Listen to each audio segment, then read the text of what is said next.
यह जो मेरे हाथ में आप देख रहे हैं, यह किसी साधारण घास के कंगन नहीं है। यह कुछ विशेष जो घास होती है जिसको कुस बोलते हैं, गांव की भाषा में इसको डाब बोलते हैं और कुसा बोलते हैं। यह महालक्ष्मी का प्रतीक मानी जाती है, उसी के कंगन हैं। और यह पितृ पूजा में चमत्कारी प्रभाव दिखाता है आपके दोष खत्म करने में। तो यह कुश है। पूरा ब्लॉग विस्तार से देखिए, मैंने बताया था काफ़ी घास है। और मैं एक छोटी अंगूठी भी बना रही हूँ। इस अंगूठी को हाथ में पहनाया जाता है और इसको भी हाथ में ही पहना जाता है। फिर पितृ की पूजा करते हैं तो आपके पितृ प्रसन्न होकर आपको आशीर्वाद देते हैं हर एक क्षेत्र में।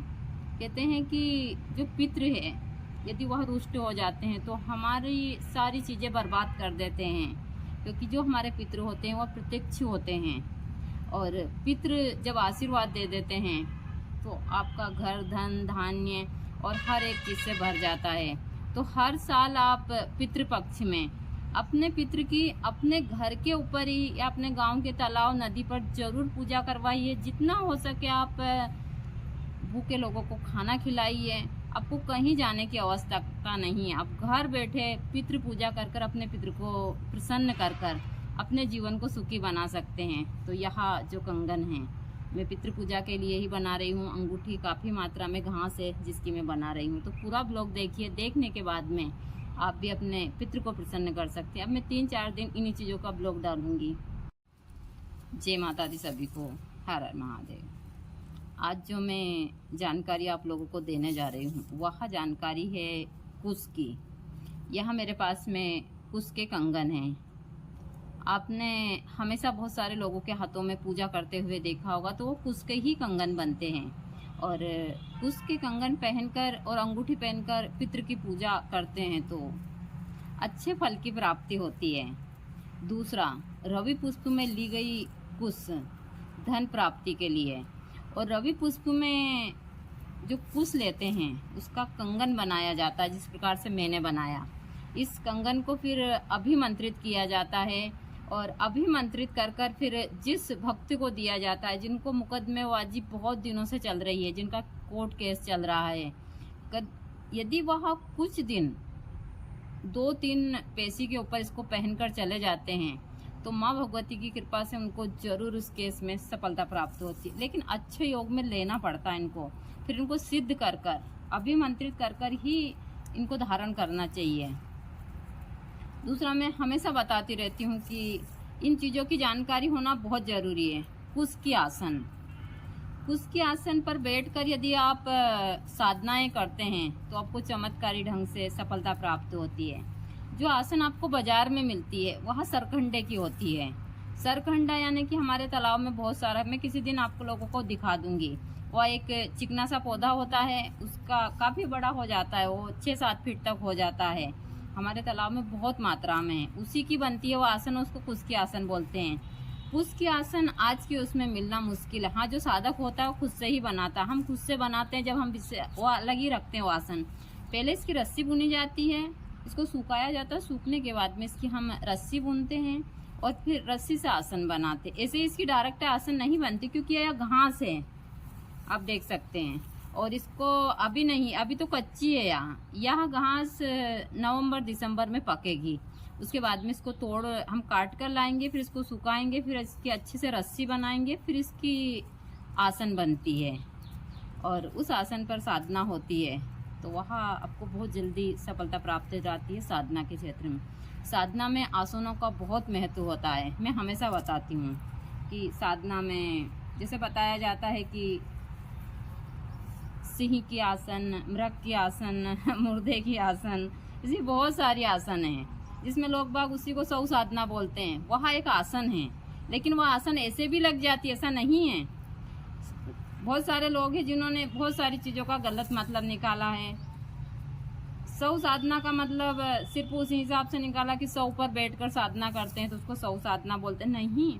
एक सौ साधना का मतलब होता है कि अपने शरीर को 100 के समान बना लेना क्रिया के द्वारा और फिर साधना में लीन हो जाना। लेकिन बहुत सारी चीज़ें हैं जो सबके अपने अपने दिमाग चलते हैं और अपने अपने हिसाब से सारी चीज़ें करते हैं। लेकिन मैं आप लोगों को वही जानकारी देती हूँ जिससे किसी को नुकसान ना हो। ना हमारे यहाँ अंधविश्वास फैले। तो अभी मैं काफ़ी मात्रा में बना रही हूँ इनके कंगन, क्योंकि अभी मुझे पितृपक्ष में यहाँ चाहिएंगे। कुछ भक्त ने भी कहा है कि माता जी हमको आप उस हिसाब से भेज दीजिए, क्योंकि हर जगह चीज़ें नहीं मिलती है। तो मुझे कुछ भक्त को कल पहुँचाना है पार्सल के द्वारा। दूसरा, इसका जो बांदा होता है वह धन प्राप्ति के लिए, पहले तो इसका बांदा मिलता ही नहीं है। सब लोग बोलते हैं कि इसका बांदा आसानी से नहीं, कहीं करोड़ों लोगों में से एक आध लोग नसीब वाले होते हैं तो उसको इसका बांदा मिलता है, क्योंकि यह घास है। बांदा उसी चीज़ में लगता है जो चीज़ काफ़ी पुरानी होती है, और यह सीजनली चीज़ें, जैसे ही बारिश खत्म होगी या सूख जाएगी, इसको गाय भैंस खा लेती है, बहुत सारी चीज़ें। तो इसका बांदा मिलना तो बहुत ही असंभव है, मैं बोल सकती हूँ। लेकिन लोग बाग फिर भी इसके बारे में बहुत सारी चीज़ें बताते हैं, और इसके फूल पता नहीं क्या किस चीज़ के फूल बताते हैं, लेकिन इसमें जो फूल लगते हैं वह फूल जिस प्रकार घास में फूल लगते हैं, जैसे मैंने पिछले साल के वीडियो में इसके फूल भी डाले थे। अभी नवंबर दिसंबर में इसमें फूल आ जाएंगे। अभी इसमें फूल नहीं आए हैं, क्योंकि यहाँ कटती रहती है, गाय भैंस इसको खाते हैं, तो और इसी हिसाब से है। तो यही है कुश, इसी की आसन बनती है, जो हमको बनानी पड़ती है। जो बाजार में हमको आसन मिलती है वो कुश की नहीं होती है। और इसकी अंगूठी बनती है। अब मैं इसमें थोड़ा सा रेशमी धागा भी लगा दूंगी, इसकी मुझे कुछ और बनानी है। इसकी छोटी छोटी अंगूठियाँ बनती है।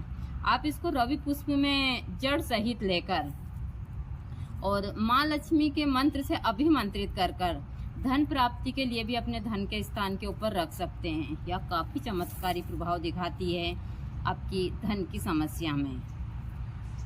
जब तक यह आपके घर में रहेगी, आपके घर में धन धान्य की कभी कमी नहीं आएगी। और आप लोग ये छोटे छोटे से तंत्र के प्रयोग कर अपने घर को सुखी बना सकते हैं। और मैं वनस्पति की हो या तंत्र की वही जानकारी देती हूँ जो हर एक भक्त के लिए लाभदायक है और किसी को कोई नुकसान ना हो। तो यही है कुश। आप कुश के नाम पर यदि कोई कुछ भी बोलता है तो आप गलत चीज़ मत लीजिए। यह इसको ही बोलते हैं कुश। और यह घासनुमा पौधा है और इसी हिसाब की चीज़ें हैं। आगे भी मैं आप लोगों को इन चीज़ों की जानकारी दूंगी। तो आप रवि पुष्पों में इसको लेकर अपने घर में धन के स्थान पर रख सकते हैं, अपनी फैक्ट्री में रख सकते हैं, चांदी की डिब्बी में भरकर इसको जड़ सहित और बहुत सारे चीज़ों में आप काम ले। इसको माँ लक्ष्मी का स्वरूप माना जाता है और इसके बगैर तो पितृ पूजा अधूरी है। तो मैं बना रही हूँ अभी ये बड़े वाले कंगन है और ये छोटी वाली अंगूठी है। इसको भी हाथ में पहनकर की जाती है। अब यहाँ भी हम लाए हैं तो पूरे साल चलेगी। फिर इसको हम लगा रहे हैं कुछ विशेष वनस्पति। इस वनस्पति का नाम है डाब। चलो बाबा हाथ में उठाओ। तो इसको बाबा लगा रहा है क्योंकि अभी पितृपक्ष आ रहे हैं और पितृपक्ष में इस जड़ी बूटी के बिना, थोड़ी सी इधर बताओ, अच्छे से बताओ। एक घासनुमा होता, नीचे थोड़ा नीचे करो, एक घासनुमा पौधा होता है और यहाँ पितृपक्ष में काफ़ी महंगी कीमत पर आप लोगों को मिलता है, लेकिन हमारे यहाँ गांव पर यह स्वतः ही मिल जाता है। मैं इसको यहाँ भी लगा, ऐसे तो यहाँ थोड़ी दूरी पर है, लेकिन हमको हमेशा अमावस्या पे पूजा के लिए चाहिए। तो मैंने काफ़ी मात्रा में मंगाया है। मैंने बाबा से बोला इनको लगा दो, लगाने के बाद में पानी डाल दो तो यहाँ पूरे साल रहेगा। और यही हमारे यहाँ का दृश्य होता है। अभी काफ़ी मात्रा में धूप है और धूप के साथ साथ इस प्रकार का यहाँ का मौसम है हमारे यहाँ का। तो बाबा अभी डाब, इसको डाब बोलते हैं गांव की भाषा में, और ऐसे इसको धूप बोलते हैं।